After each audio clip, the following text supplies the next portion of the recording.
ஒருவேளை இன்னைக்கு நீங்க ஒண்ணுமே இல்லாம இருக்கலாம், ஒருவேளை நீங்க எதுவுமே இல்லாம உங்க கையில இருக்கலாம், யாக்கோபை போல கோலும் கையுமா இருக்கலாம். ஆனா நீங்க உங்களுக்குள்ள ஒரு கரு வளரணும். என்ன தெரியுமா? பூமியின் வம்சங்களுக்குள்ள எல்லாம் நான் ஆசீர்வாதமா இருப்பேன், பூமியின் வம்சங்கள் எல்லாம் எனக்குள் ஆசீர்வதிக்கப்படும் என்கிறதான கரு உங்களுக்குள்ள வளர வளர வளர வளர சீக்கிரத்தில் பெற்றெடுப்பீங்க. ஓகேவாமா? ஓகேவாமா? நீங்க சொல்லுங்க, நான் எதுக்கு தெரியுமா இந்த பூமியில வச்சிருக்கிறாரு?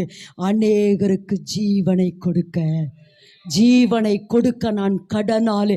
எனக்குள்ள ஜீவன் இருக்கு, அந்த ஜீவனுக்குள்ள வெற்றி இருக்கு, அந்த ஜீவனுக்குள்ள செழிப்பு இருக்கு, அந்த வீட்டுக்குள்ள அந்த ஜீவனுக்குள்ள பலன் இருக்கு, அந்த ஜீவனுக்குள்ள ஆசீர்வாதம் இருக்கு, அந்த ஜீவனுக்குள்ள வல்லமை இருக்கு. இந்த இத்தனை ஆசீர்வாதமும் என்னுடைய ஜீவனுக்குள்ள இருந்து ஏசப்பா எனக்கு கொடுத்த, அல்லது நான் அனுதினமும் மாதம் இந்த திருவிருந்து எடுக்கிறேனே,